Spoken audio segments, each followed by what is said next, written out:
ओम नमो भगवते वासुदेवाय। ओम नमो नारायणी।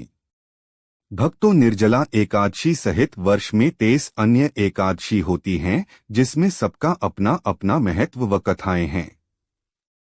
आज भक्तों मैं आपको निर्जला एकादशी व्रत की कथा सुनाता हूँ।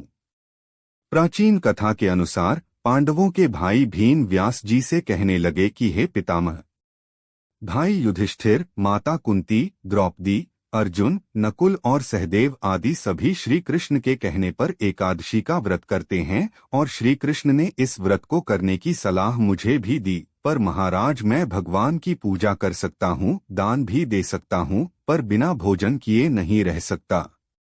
इस पर व्यास जी भीम से कहते हैं कि हे भीम, यदि आप स्वर्ग को अच्छा और नर्क को बुरा मानते हैं तो आपको प्रत्येक महीने में आने वाली दोनों एकादशी को भोजन नहीं करना चाहिए।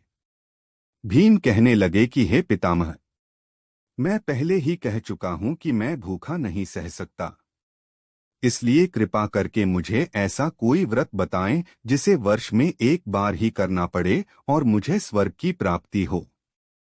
श्री व्यास जी कहने लगे कि हे पुत्र, बड़े बड़े ऋषियों ने अनेक शास्त्र आदि बनाए हैं जिनसे बिना धन के थोड़े से प्रयास से ही स्वर्ग की प्राप्ति हो सकती है, और शास्त्रों के अनुसार प्रत्येक मास के दोनों पक्षों की एकादशी का व्रत बहुत ही महत्वपूर्ण माना जाता है और यह व्रत मुक्ति के लिए किया जाता है।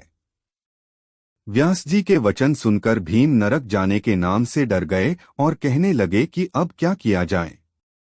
मैं एक मास में 2 व्रत तो नहीं कर सकता, परंतु वर्ष में एक व्रत अवश्य कर सकता हूँ।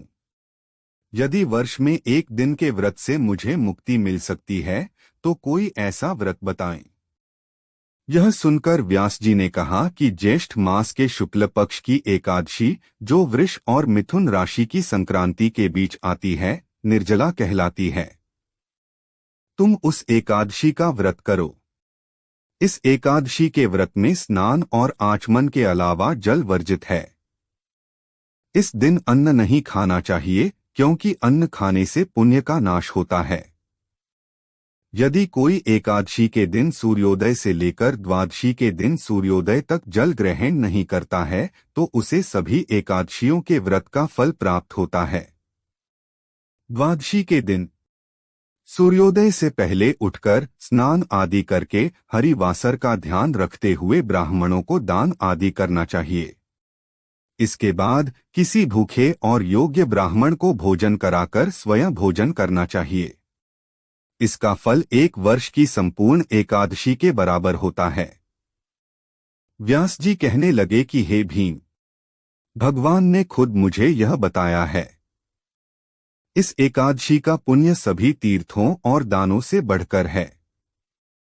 केवल एक दिन निर्जला रहने से मनुष्य पापों से मुक्त हो जाता है।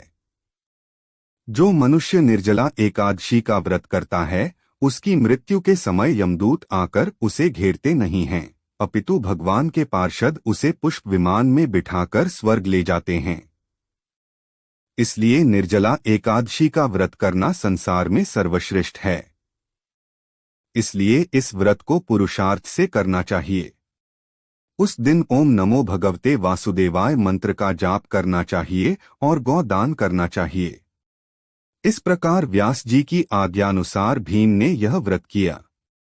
इसलिए इस एकादशी को भीमसेनी या पांडव एकादशी भी कहते हैं। इसलिए भक्तों, इस व्रत को सच्चे दिल से रखने से सभी कठिनाइयों से मुक्ति मिलती है और अंत में स्वर्ग की प्राप्ति होती है। भक्तों, ओम नमो भगवते वासुदेवाय।